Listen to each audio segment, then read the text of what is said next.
Hey there, I am back with another deck review, and today we're going to be looking at Sacred Fire from RiffleShuffle. These decks are part of RiffleShuffle's more premium line of decks. They do several of them every year, and for each one you're treated to foiled and really detailed embossed tuck cases, as well as fully custom decks that are designed by a whole series of really talented artists. And for this one, they work with one of my favorite artists out there, Pedro Oyarbide. You may know him as the designer behind decks like the Joker and the Thief decks or Dystopia. So a lot of talent there, and really excited to see what he does with this RiffleShuffle offering. Now these are the two standard versions of the deck. We have the Emerald Flare and the Sapphire Blaze decks. And then there's a third, more limited version. This one here, this is the Eternal Flames deck. This was released as a stretch goal on the campaign, which of course was hit, and so we're treated to a third version that joined the other two. Now we'll take a look at all three versions, but let's start off with the Emerald Flare deck. All right, so said we were going to be treated to a really highly detailed tuck case, and of course we are. It's done on a black tuck case and with multiple colors of foil. We have that green and gold foil, a great combination, and tons of beautiful detail on this deck. The theme of this deck, of course, is Sacred Fire, but it's kind of a tribute to some of those early discoveries of mankind, the discoveries that really helped to shape what we would become.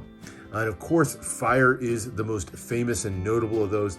A lot of the symbology that you'll find in the deck is really patterned after the myth of Prometheus. Prometheus was the Greek titan who was said to have stolen the secret of fire from the gods and granted it to mankind.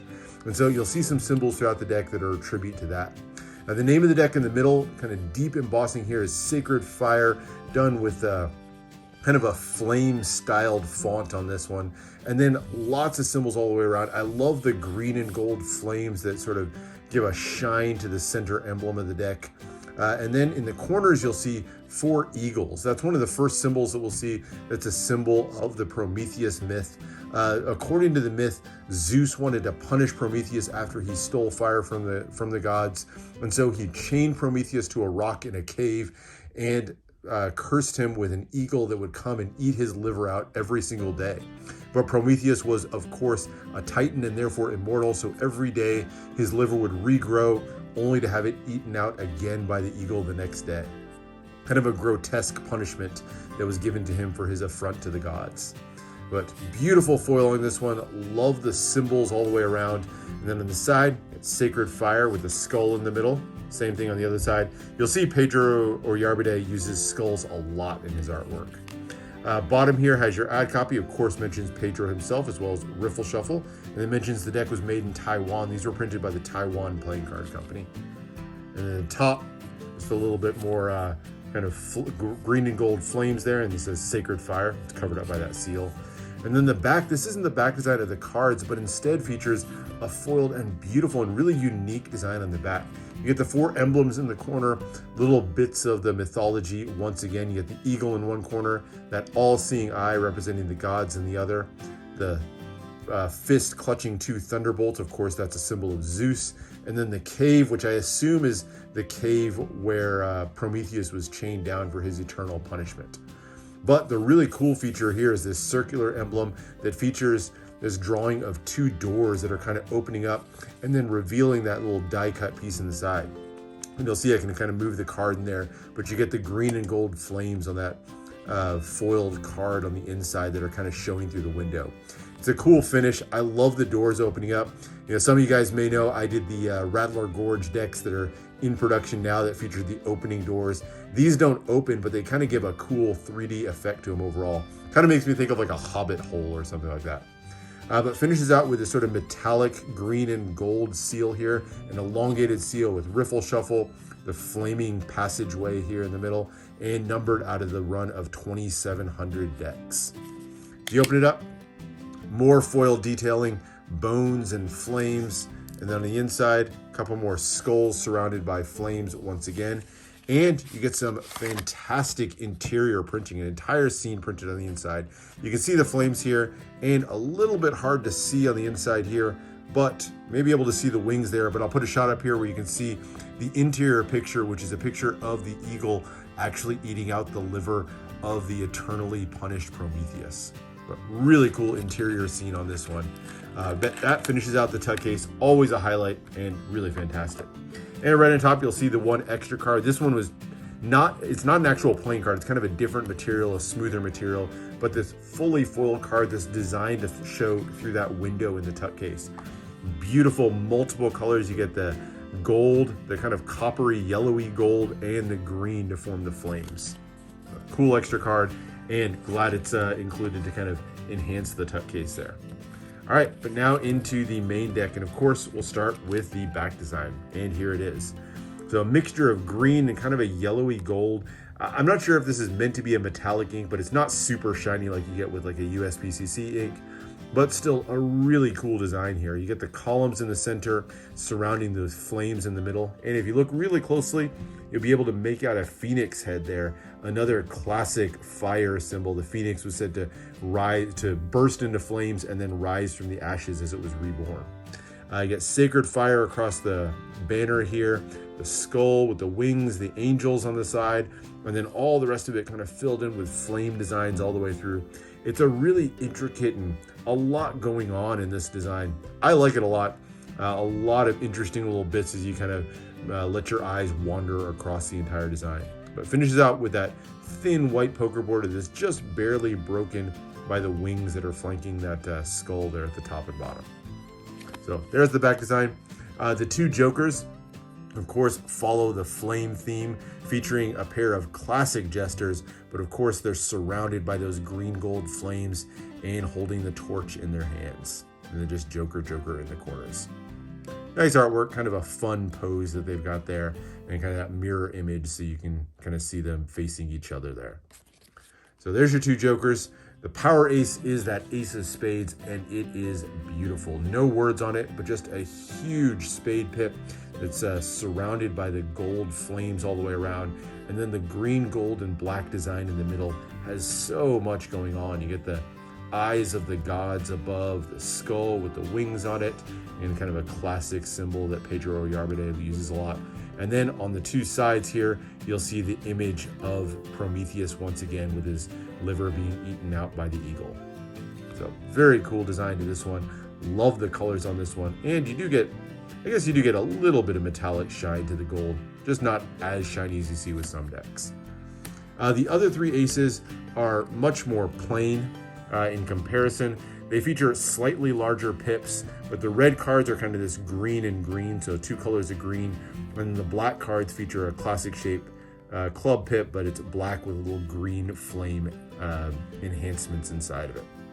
Pip and index in the corner, small, nice, easily readable, nothing too special there, but the red cards, of course, are replaced with that green. Number cards follow the same pattern we saw with the other three aces. Pretty standard shaped pips in the middle, but they are custom drawn. They have a little bit of imperfection to the shape of them, which I like, kind of gives them that hand-drawn feel. And then, of course, the flames in the middle to enhance them just that extra little bit. A little bit of embellishment, but nothing too crazy. I like the color on the red cards. This green on green, I think, is a great match. So not a super great contrast if you're using these quickly between the red and the black cards, but I think there's enough there that they still stand out. But could have done with a little bit of extra contrast. But pretty standard layout to the pips. Otherwise, not too much to speak of with these. And then we get into the quartz. And the quartz, if you've seen other Pedro Oyarbide decks, you've recognized his art style. It's always intricate and always beautiful.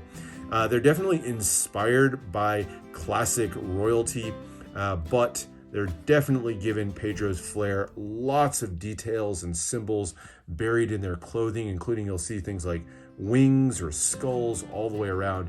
And each one of them has some of those elements of like early society in some way, whether it's the queen holding fire or the weaponry held by the jack of spades. Lots of them obviously are going to include little bits of fire because that's the name of the deck. But the court cards throughout are really, really beautiful.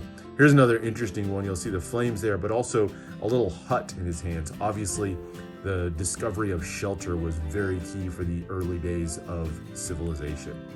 But beautiful looks at them. There's the quill with the flames. And I really like the green background that's included in these. The backdrop just gives you that extra little bit of detail.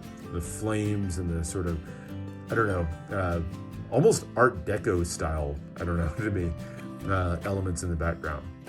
But really cool looks to the quartz overall. I like them. I love the little bits of flame. I love the color that's used on these. The green and the gold, I think, just matches great together. This one's one of my favorites, just holding a ball of fire in her hands there, the Queen of Clubs.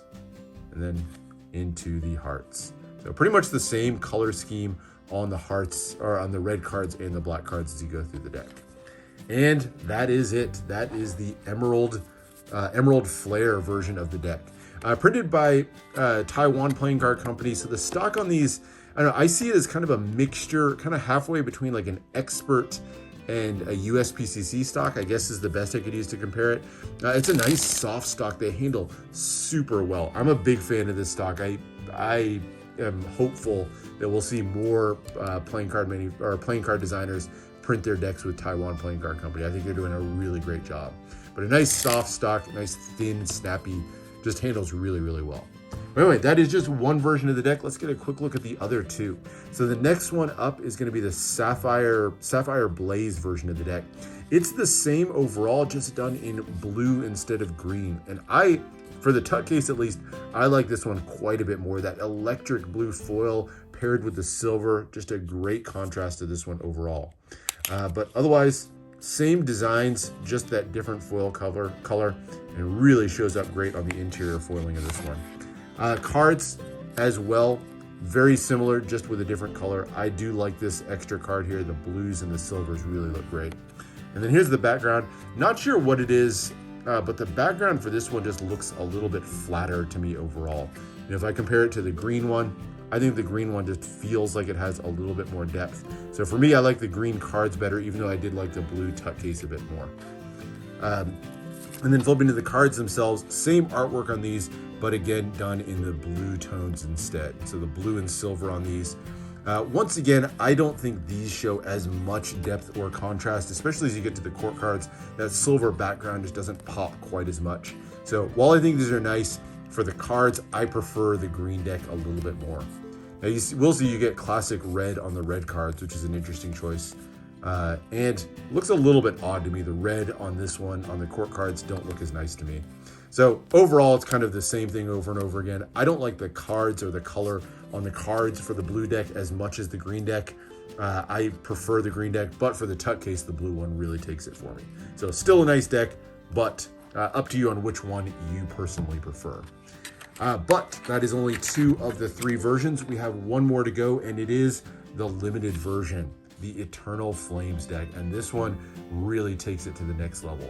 First off, with the tuck case, you'll see it's done on a pearlescent stock, that kind of slate gray, and then covered with black foil. A lot less embossing on this one, so it has a much smoother feel to it. And then the hits of that red foil. But it's not just plain red foil. If you look at it really closely, you'll see it's kind of a patterned foil. So you get a little bit of almost like the actual living flame in there, which is a really cool pattern to it. As you turn to the back, you'll see the same thing. It's all black, much smoother feel to it. That red metallic seal, great pop to it. And then the red and black flames shining through that cutout. So you open up the deck, the changes don't just stop there. There's another look at some red foil on the interior printing, or the interior foiling. But let's get the cards out of here and get a closer look at them as well. So there's that extra card, and again features the multiple colors, so you get some more classic red foil and some of that patterned red foil as well. This gives it a very lively look to this card. And the other change on this one is the foiling, the cold foiling that's applied to the backs of the cards. It's a brilliant shine to it. This one looks a little bit more orange in hand than pure red. I would have liked it to be maybe a little bit darker red, but the orange really does stand out. I just wish it had paired a little bit better with the tuck case. But really great look to it, great shine, same design, but that foil just gives it some extra pop to it, of course. And the cards themselves, of course, are given a little bit more of a red treatment. That red and gold looks fantastic together. I mean, look at that. This has got to be the best version of the deck. So black and gray for the classically black cards, and great contrast. The pops of red just really stand out on those court cards. And then the red cards are that red and red. So you get the more classic feel with the black and the red cards, but some fantastic looking quartz on these. Otherwise, same artwork, so not too much different to speak of on this one. But really great. For me, I don't know, it's hard to say. My favorite, I think overall, probably has to be the Eternal Flames deck.